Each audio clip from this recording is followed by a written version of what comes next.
Hello friends, Indian express daily news analyse में आप लोगों का स्वागत है। तो आज हम the Indian express the explain page से एक बहुत ही इंपॉर्टेंट आर्टिकल एनालाइज करेंगे। इसका शीर्षक है domicile based job quota, the law,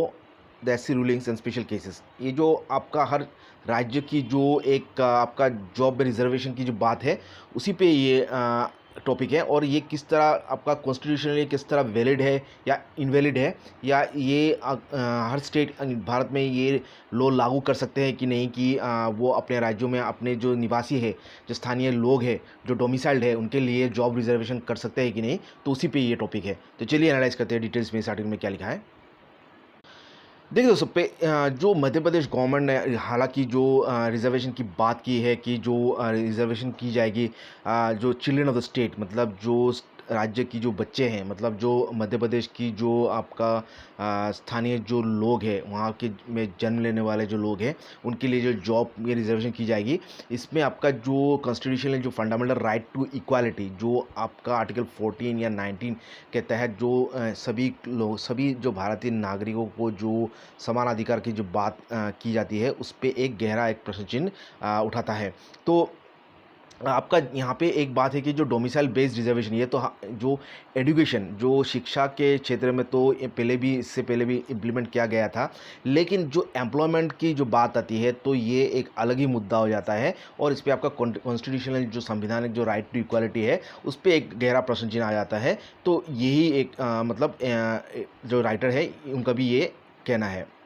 तो अभी ये जो डोमिसाइल बेस्ड जो रिजर्वेशन है, उसके बारे में हमारा संविधान क्या कहता है। देखिए दोस्तों, जो आर्टिकल 16 है, आर्टिकल 16 है जो हमारे संविधान का, वो ये कहता है, वो ये गारंटी कर देती है, निश्चित करती है कि सभी लोगों को, सभी भारत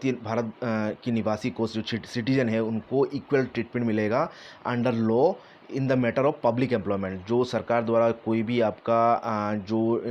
रोज़गार होगा, उसमें सभी जो भारतीय है, उनको इक्वल ट्रीटमेंट मिलेगा। और ये आपका प्रोहिबिट करता है जो राज्य है उसको, मतलब स्टेट को डिस्क्रिमिनेट करना, भेदभाव करना ऑन द ग्राउंड ऑफ का प्लेस ऑफ बर्थ और रेसिडेंस। जैसे कि मध्य प्रदेश की अगर कोई जॉब हो, और बिहार का अगर या यूपी से अगर कोई निवासी अगर मध्य प्रदेश में अप्लाई करता है, और मध्य प्रदेश का सरकार अगर उसको प्रिवेंट करती है, उसको प्रोहिबिट करती है जॉब अप्लाई करने में, तो ये जो कॉन्स्टिट्यूशन की आर्टिकल 16 है, उसका उल्लंघन करना है, ये कहना है इस आर्टिकल का।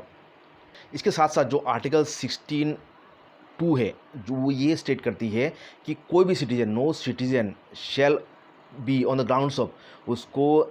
धर्म के आधार पे, जाति के आधार पे, जो वर्ग है, कास्ट के आधार पे, या लिंग के आधार पे, या डिसेंट, उसकी आपका वंशज के आधार पे, या प्लेस ऑफ बर्थ, कहाँ पे उसका जन्म हुआ है, या वो कहाँ पे रहता है, रेसिडेंस के आधार पे, और इन इन इनमें से किसी भी कारण से उसको, मतलब इनएलिजिबल, उसको अयोग्य घोषित किया जा सकता है, नहीं किया जा सकता है। और उसको डिस्क्रिमिनेट किया, उस पर भेदभाव किया जाता है। मतलब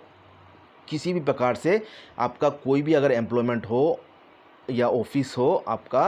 राज्य सरकार के अंदर में या केंद्र सरकार के अंदर में, मतलब ये आपका आर्टिकल 16 और 16 दफ़ा 2, ये दोनों ही आपका जो आर्टिकल है संविधान का, वो आपका स्ट्रिक्टली आपका ये प्रोहिबिट करता है, इस पे रुकावट लाती, इसको मतलब इलीगल करार करती है कि किसी को भी डिस्क्रिमिनेट किया जा सकता है उसके स्थान, जाति, वर्ग, लिंग, या वो किस स्टेट में, किस जगह में उसका जन्म हुआ हो, या कहाँ पे रहता हो, उसके आधार पे उसको अगर भेदभाव किया जाए, कोई भी जॉब जो स्टेट के अंदर पे हो, उस पर अगर उसको भेदभाव किया जाता है, तो ये संविधान इसकी कड़ी आपका इसका प्रतिबंधता करती है। लेकिन दोस्तों, अभी यहाँ पे एक बात है। देखिए, आर्टिकल 16 और 16/2 जो प्रोहिबिट करती है स्टेट को कि डिस्क्रिमिनेट करे, कि किसी को उसकी जन्म के स्थान पे या जाति धर्म के आधार पे उसको कोई भी जॉब के आधार में डिस्क्रिमिनेट करना। लेकिन इसमें एक एक्सेप्शन है, जो आर्टिकल 16/3 है, ये जो कॉन्स्टिट्यूशन, ये आपका एक एक्सेप्शन है। और ये आपका ये कहती है कि पार्लियामेंट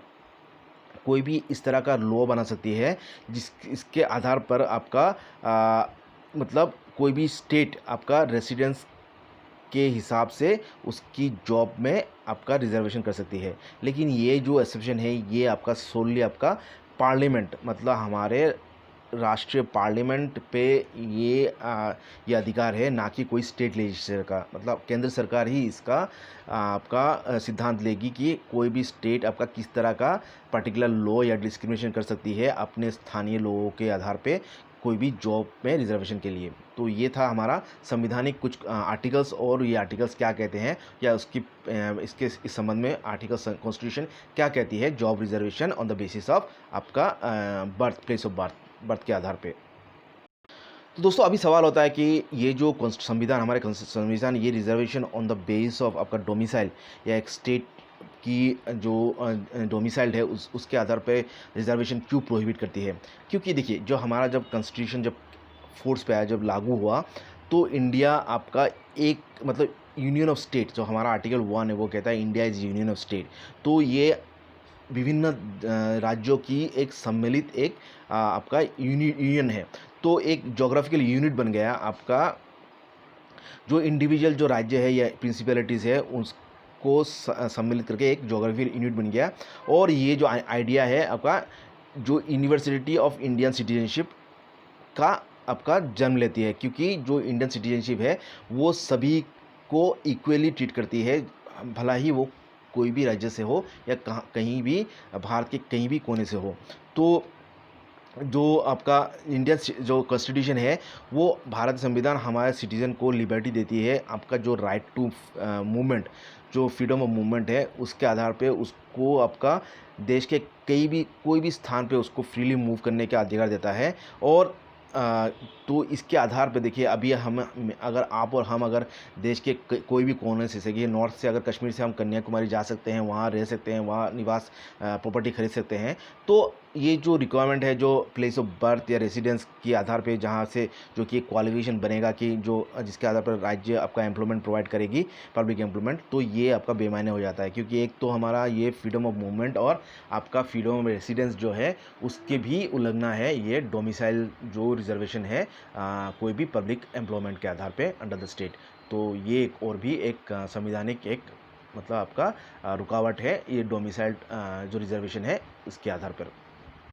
अभी देखिए दोस्तों सवाल हो सकता है ये हमारे जो सुप्रीम कोर्ट है वो क्या कहता है जो reservation of jobs for locals के बारे में। तो जो सुप्रीम कोर्ट का जो रूलिंग आया है जो कई बार इससे पहले वो अगेंस्ट था जो रिजर्वेशन था based on the place of birth. अभी देखिए 1984 में जो आपका रूलिंग आया था doctor Pradeep Jain versus union of India के वर्सेस जो यूनियन ऑफ इंडिया के जो केस था, उसमें जो आपका इशू था जो भूमिपुत्र जो सॉन्स ऑफ द सॉयल के केस में डिस्कस किया गया था। और सुप्रीम कोर्ट ने ये अपना ओपिनियन जाहिर किया था कि ये जो कोई भी पॉलिसी जो आपका भूमिपुत्र या सॉन्स ऑफ द सॉयल के आधार पर जॉब रिजर्वेशन करती है ये आपका अनकॉन्स्टिट्यूशनल होगा और मतलब ये असंवैधानिक होगा। मतलब ये मतलब सुप्रीम कोर्ट इसकी मानना नहीं देती है। लेकिन हालांकि एक ठोस राय इसमें नहीं दिया था क्योंकि वो एक अलग ही मुद्दा था जो कि आपका राइट टू इक्वालिटी का अलग ही मुद्दा था, इसलिए इसमें कोई ठोस मुद्दा आपका सुप्रीम कोर्ट ने उस बारे में नहीं दिया था। लेकिन ये कहा था कि ये अनकॉन्स्टिट्यूशनल है। और सुप्रीम कोर्ट ने ये भी कहा था कि जो हमारे जो आर्टिकल 16/2 या 16 जो है उसके रहने के बावजूद भी कोई स्टेट्स आपका ये जो अपने सॉन्स ऑफ द सॉइल जो भूमिपुत्र की जो पॉलिसी लागू किए हैं अपने स्टेट में और आपका जॉब्स आपका रिजर्वेशन कर रहे हैं आपका बेस्ड ऑन रेसिडेंस या बर्थ के आधार पे। लेकिन वो सुप्रीम कोर्ट ने ये तो माना है कि आपके मूलतः तो ये आपका अनकॉन्स्टिट्यूशन है और कॉन्स्टिट्यूशनली परमिसिबल नहीं है। फिर भी सुप्रीम कोर्ट ने एक कोई डेफिनेट आपका ओपिनियन इस पर नहीं दिया था क्योंकि कहा था कि ये आपका डेफिनेट मुद्दा या ओपिनियन देने पे वो अभी वो मतलब तैयार नहीं है। इसलिए ठीक इसी तरह दोस्तों जो आपका 1995 का जो Sunananda Reddy versus state of Andhra Pradesh की जो केस था, तो सुप्रीम कोर्ट ने आपका जो Pradeep Jain versus union of India की जो केस था उसी के आधार पे जो सेम राय दिया था। और यहाँ पे जो आपका आंध्र प्रदेश सरकार ने जो 5% जो एक्स्ट्रा वेटेज रखी थी तो उसको आपका स्ट्राइक डाउन कर दिया था, उसको खारिज कर दिया था। जहाँ पे आपका जो 5% एक्स्ट्रा वेटेज दिया गया था कैंडिडेट्स को जो कि आपका तेलुगु मीडियम में पढ़े हुए थे, तो सुप्रीम कोर्ट ने इसको Pradeep Jain versus union of India के तहत केस के तहत उसको भी खारिज कर दिया था। तो आपका ठीक इसी तरह 2002 को आपका सुप्रीम कोर्ट ने इनवैलिडेट कर दिया था जो राजस्थान के जो गवर्नमेंट टीचर्स की अपॉइंटमेंट को, क्योंकि वहाँ पे आपका जो स्टेट सिलेक्शन बोर्ड था उसको वो ये प्रेफरेंस दे रही थी जो भी एप्लीकेंट्स आपका जो वही डिस्ट्रिक्ट से बिलोंग करते हैं या जो रूरल एरियाज़ जो गाँव के इलाके, उस डिस्ट्रिक्ट के जो गांव के इलाके हैं, गांव से आ रहे हैं, उनको उनको आपका प्रेफरेंस दे रहा था या उनको रिजर्वेशन कर रही थी, तो उसको भी आपका सुप्रीम कोर्ट ने खारिज कर दिया था। और सुप्रीम कोर्ट ने ये भी कहा था कि ऐसी कोई भी आपका जो आपका रिजर्वेशन है, ये आपका जो भेदभाव, जो पैरोकियलिज्म या भेदभाव पूर्ण है, उसको ये आपका लायबल है to be rejected, supreme court reject कर सकती है आपका आर्टिकल 16/2 और आर्टिकल 16/3 के तहत। और आपका जो ये ऐसी कोई भी अगर जो लैंग्वेज होती है कि जो कि रिजर्वेशन करती है जो स्थानीय लोगों की आधार पर या डोमिसाइल स्टेटस के आधार पे, ये आपका जो कॉन्स्टिट्यूशन के संविधान के 16/2 जो आर्टिकल है उसके विपरीत है और ये आपका सुप्रीम कोर्ट इसकी मान्यता नहीं देगा। ठीक इसी तरह 2019 की जो इलाहाबाद हाई कोर्ट ने ये एक ऐसा रिक्रूटमेंट नोटिफिकेशन को आपका बंद कर दिया था जो कि यूपी सरकार ने लागू किया था, जो सबऑर्डिनेट सर्विस सिलेक्शन कमीशन के तहत। और वहाँ पे ये प्रेफरेंस दिया गया था कि जो महिलाओं को जो कि ओरिजिनल रेसिडेंस है यूपी के, उनको प्रीफर किया जाएगा। तो इसके आधार पर यूपी जो इलाहाबाद हाई कोर्ट ने इस नोटिफिकेशन को खारिज कर दिया था। तो इस पे हम लोग ये कंक्लूड कर सकते हैं कि सुप्रीम कोर्ट या जो हाई कोर्ट है वो इस तरह की जो डोमिसाइल रिजर्वेशन है उसको इससे पहले भी कभी भी स्वीकृति नहीं दिया है। तो दोस्तों अभी सवाल हो सकता है कि जो प्राइवेट एम्प्लॉयमेंट है, तो गवर्नमेंट पब्लिक सेक्टर एम्प्लॉयमेंट में तो आपका इस कॉन्स्टिट्यूशन इसकी अलाउ नहीं करता है, बजाय कि मतलब 16/3 आर्टिकल के तहत कुछ हद तक तो अगर पार्लियामेंट एक्ट बनाए तो कर सकती है, नहीं तो ये कॉन्स्टिट्यूशन अलाउ नहीं करती है। लेकिन अभी जो प्राइवेट एम्प्लॉयमेंट है, प्राइवेट सेक्टर की बात क्या है, अभी देखिए यहाँ पे जो प्राइवेट सेक्टर में ऐसे तो कोई रूल नहीं है, लेकिन ये इम्प्लीमेंट करना प्राइवेट सेक्टर में बहुत ही डिफ़िकल्ट होगा, क्योंकि आपका जो प्राइवेट एम्प्लॉयर्स है वो आपका एनुअली गवर्नमेंट की तरह रिक्रूटमेंट ड्राइव नहीं करती है। और आपका जो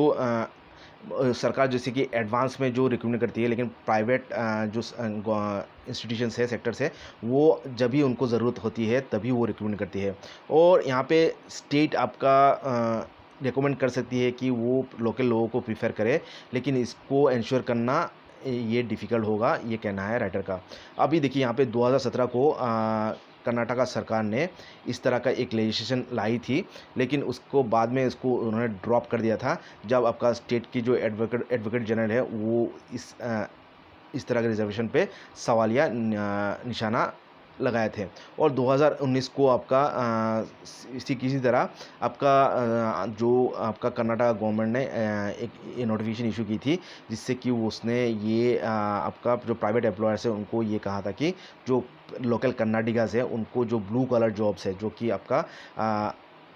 कि आपका अच्छे जॉब्स है, जो ब्लू कलर जॉब्स है, जो टॉप लेवल जॉब्स है कंपनी में, जो कॉर्पोरेट जॉब्स है या जो लिखाई पढ़ाई वाला जॉब्स है, उसमें कर्नाटका या लोकल कर्नाटका के लोगों को रिजर्वेशन करे या प्रेफरेंस दे। लेकिन ये वास्तविक में रूप में ये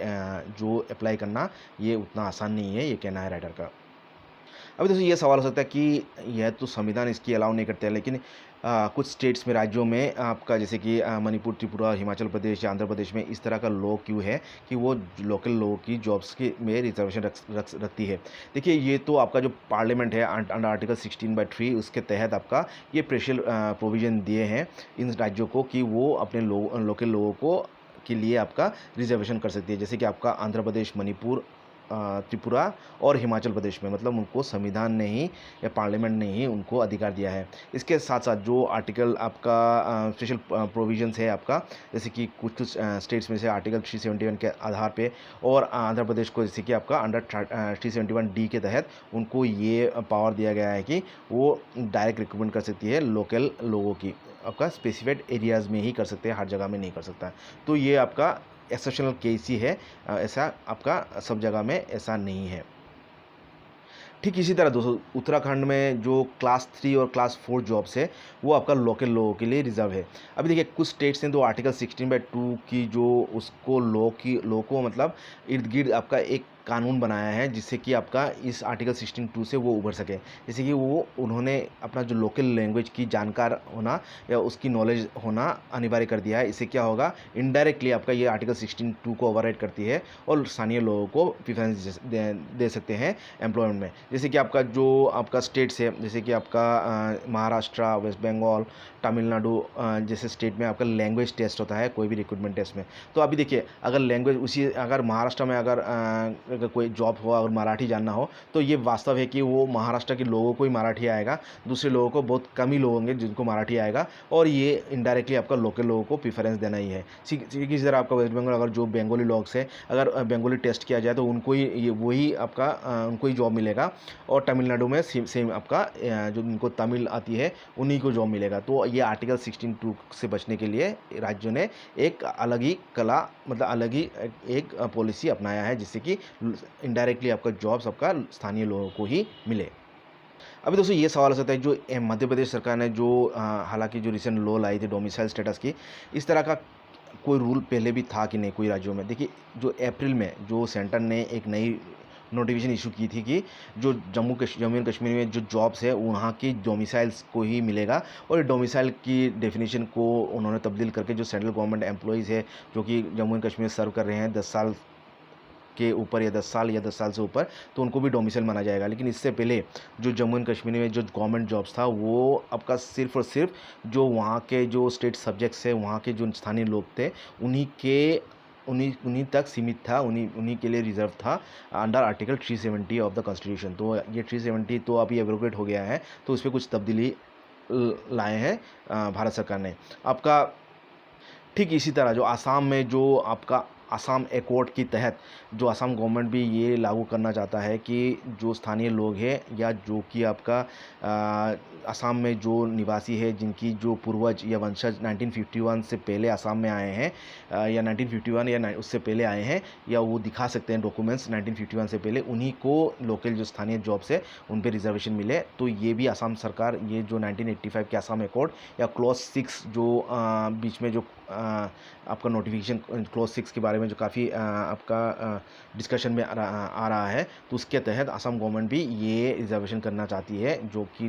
आसाम में जो निवासी है या डोमिसाइल्ड है 1951 से पहले अंडर आसाम एकॉर्ड, उनको स्थानीय लोगों को जॉब रिजर्वेशन के लिए अंडर स्टेट गवर्नमेंट। तो ये था कुछ आपका इम्पोर्टेंट तथ्य जो कि आपका डोमिसाइल बेस्ड जॉब कोटा कितना वैलिड है या किस तरह उसको अप्लाई किया जा सकता है, या संविधान क्या कहता है जो डोमिसाइल बेस्ड जॉब कोटा के मद्देनज़र। तो आशा करता हूँ आप लोगों को अच्छा लगा आज का एनालिसिस। अच्छा लगा है तो लाइक कमेंट कीजिएगा और चैनल को सब्सक्राइब कीजिएगा। आज के लिए इतना ही। Thank you.